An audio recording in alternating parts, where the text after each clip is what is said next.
You're the black sheep of your family.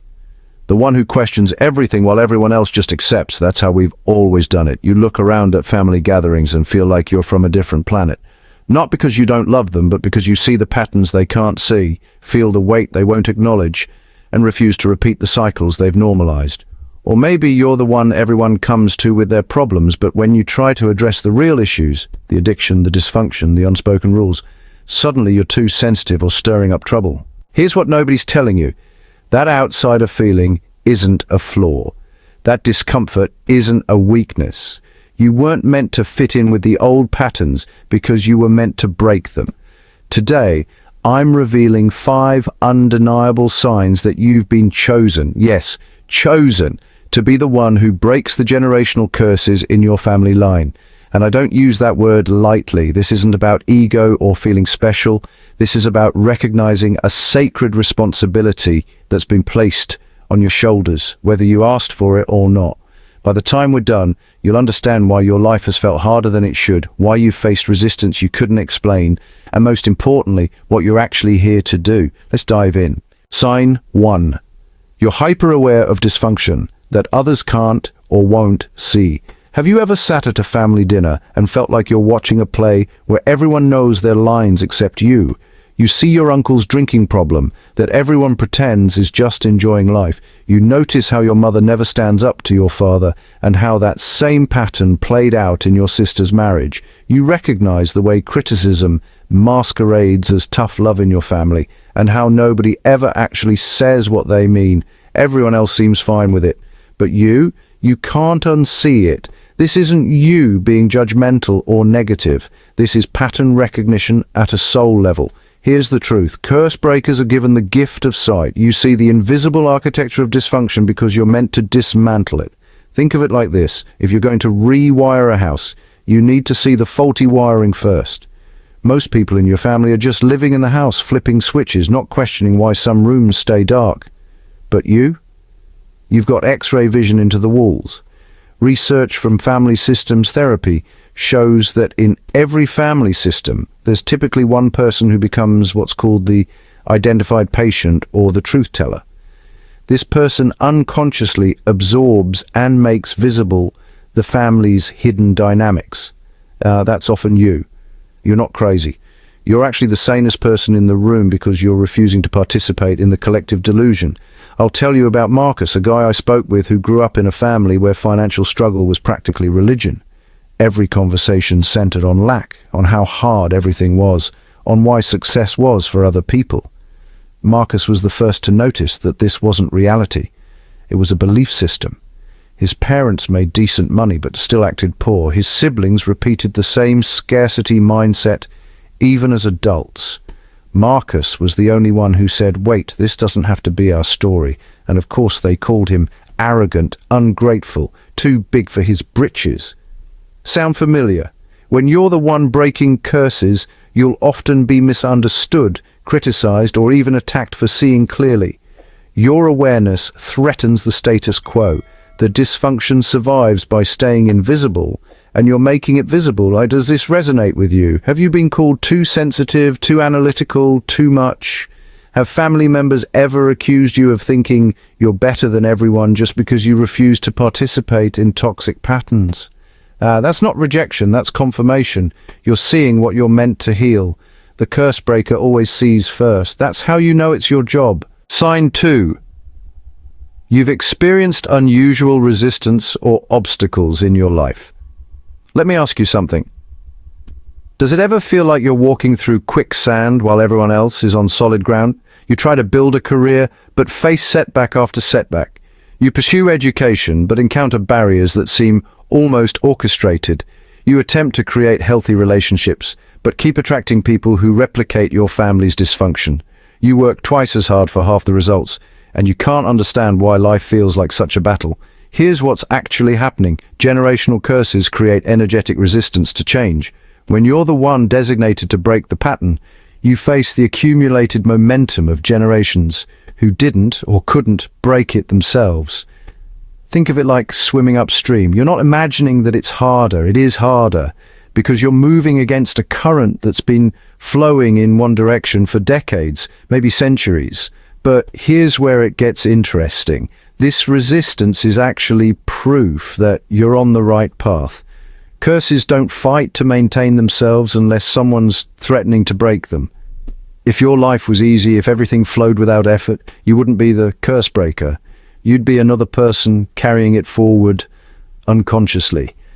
Psychology research on family trauma reveals something fascinating. The person in the family who pursues the most healing and growth often faces the most obstacles. It's called homeostatic resistance.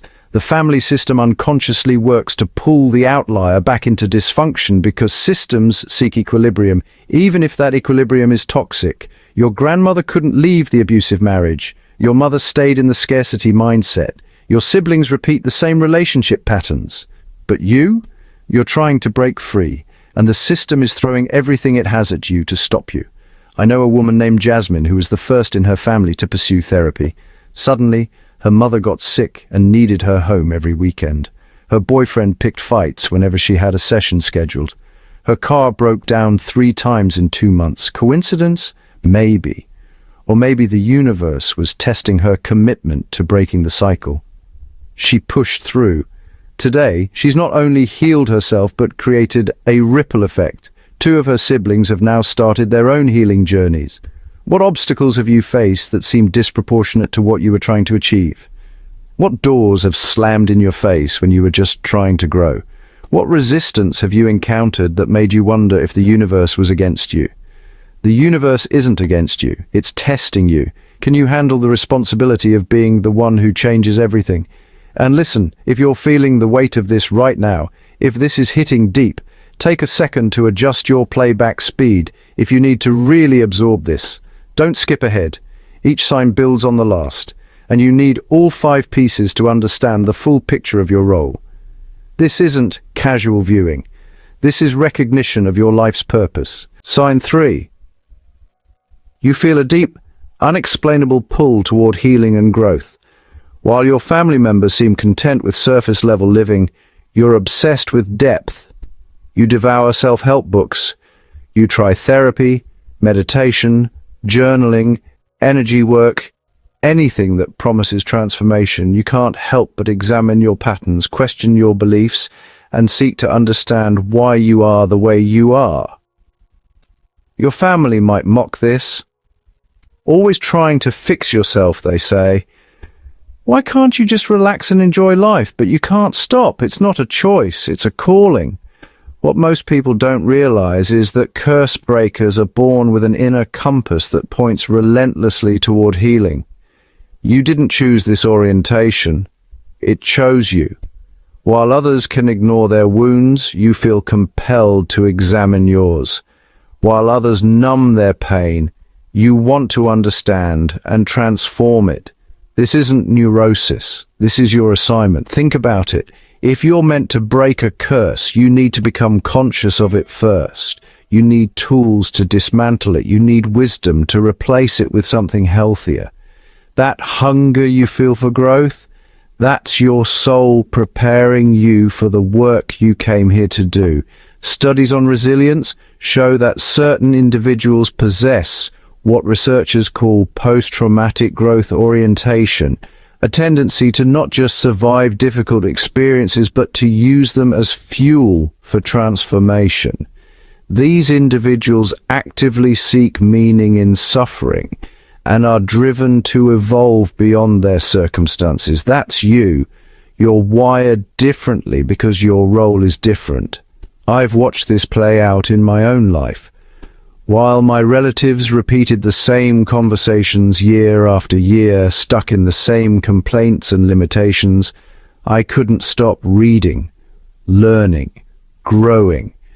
At first, I thought something was wrong with me. Why couldn't I just be satisfied with small talk and surface-level existence? Eventually, I realized I wasn't meant to be satisfied with it. I was meant to transcend it so that future generations wouldn't have to live confined by the same limitations.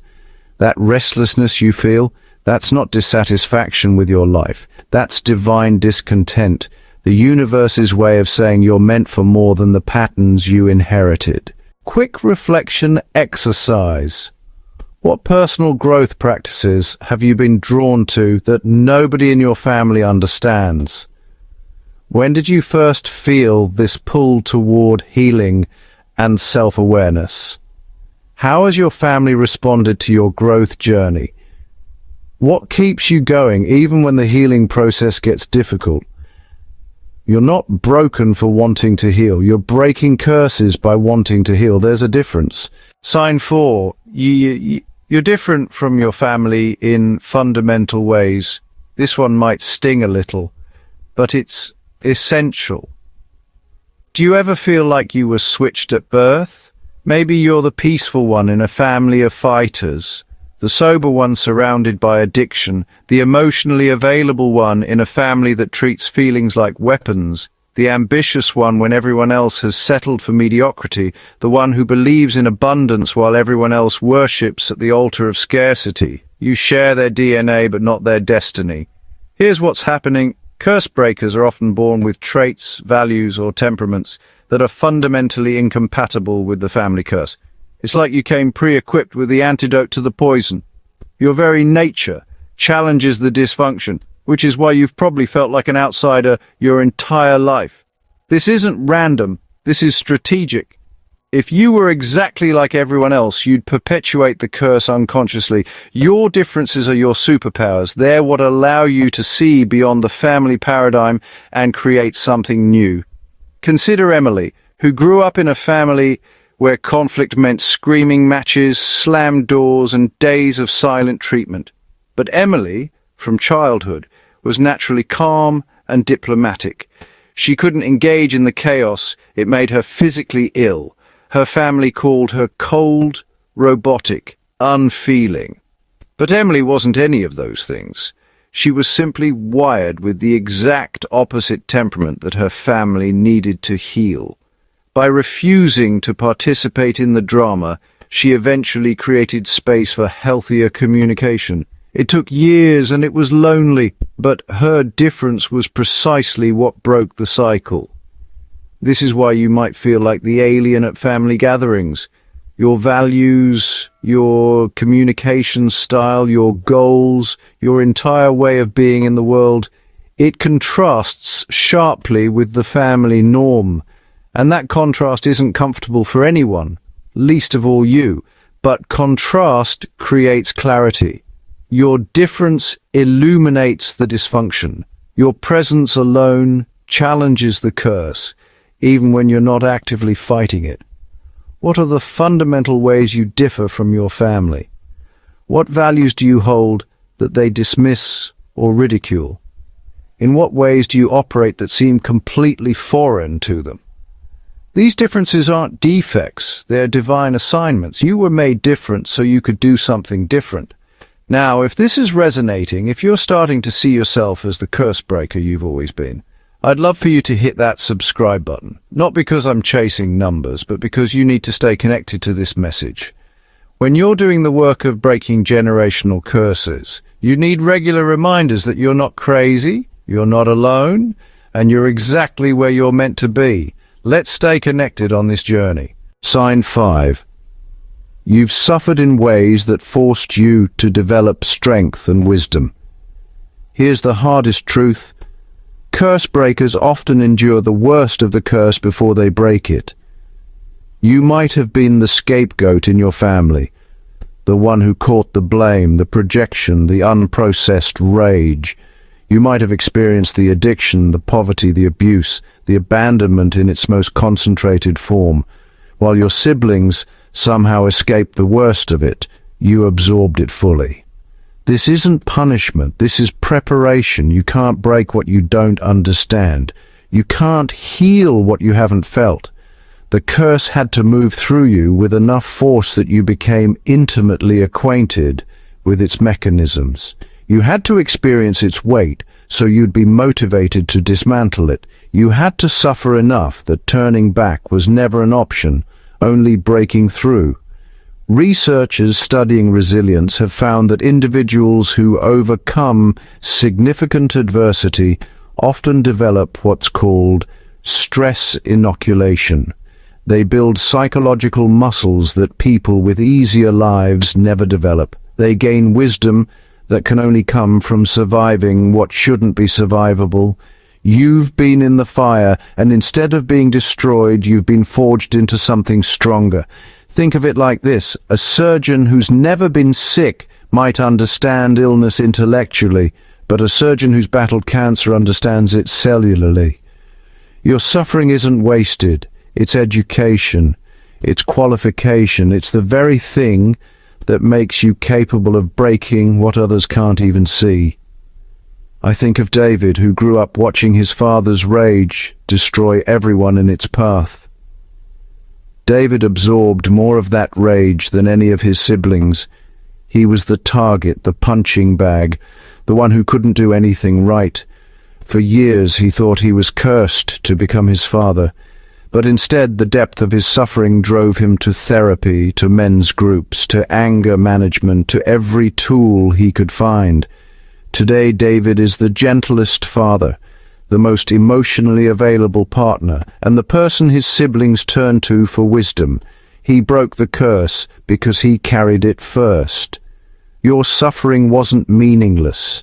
It was meaningful, just not in the way you thought. Has your pain been disproportionate to what seems fair? Have you carried more than your share of the family dysfunction? Have you been the lightning rod for everyone's unprocessed emotions? You're not a victim. You're a warrior. And warriors get forged in fire. The curse chose you to carry it because, on some level, your soul knew you were strong enough to end it. You've been building the strength, wisdom, and compassion necessary to not just survive the curse, but to transform it into a blessing for everyone who comes after you. And speaking of support, if this message is landing, if you're feeling seen and understood in a way you rarely do, I want to invite you to hit that thanks button below if you're able, creating content that goes this deep, that speaks to the curse breakers who often feel so alone. It takes time, research, and a lot of heart. Your support helps me keep doing this work, keep reaching the people who need it most. No pressure whatsoever, but if you're grateful, that's a beautiful way to show it. Let's bring this full circle. We've walked through 5 powerful signs. You see dysfunction others can't see. You face unusual resistance and obstacles. You feel irresistibly drawn to healing and growth. You're fundamentally different from your family, and you've suffered in ways that developed your strength and wisdom. If even 2 or 3 of these signs describe your experience, you're likely a curse breaker. If all 5 resonate, there's no question. This is your calling. So what do you do with this awareness? So, here are 3 daily practices for curse breakers. First, the boundary blessing. Every morning, just place your hand on your heart and say, I honor my ancestors and release their pain. I keep what serves and release what doesn't. I am the one who breaks the chain. Boundaries aren't walls, they're filters. This practice helps you stay connected to your lineage while protecting yourself from absorbing what isn't yours to carry. Second, there's pattern interruption. Each day, try to identify one family pattern and, well, consciously do the opposite. If your family never apologizes, apologize when you're wrong. If they avoid conflict, have the hard conversation. If they hoard resources, practice generosity. Small interruptions create cracks in the curse. So, be intentional about behaving differently. And third, the future letter. Once a week, write a letter to a descendant 7 generations from now. Tell them about the curse you're breaking. Explain what life was like before and what you're creating for them. This practice connects you to the magnitude of your work and reminds you that you're not just healing yourself, you're altering the trajectory of your entire lineage. Here's what I need you to understand. Breaking generational curses is, honestly, lonely work. Your family might not thank you. They might, resist, criticize, or even reject you. But decades from now, your grandchildren's grandchildren will live freer, lighter, more authentic lives because of what you're doing right now. You are the hinge point in your family's history. Everything before you led to this moment. Everything after you will be different because of your courage. Don't underestimate the significance of your role. Don't downplay the sacredness of your suffering. And please, don't minimize the power of your choice to break what others accepted. You're not the black sheep, you're the golden thread. I'd love to hear your story in the comments. Which signs resonated most? What curse are you breaking? What patterns are you refusing to repeat? Your testimony might be the confirmation someone else needs to step into their own curse-breaking role. And here's my final invitation. Whatever video the algorithm serves you next, trust it. You were guided to this message, and you'll be guided to the next one. Your intuition brought you here for a reason. Keep following it. You were chosen for this. Now choose yourself. The curse ends with you.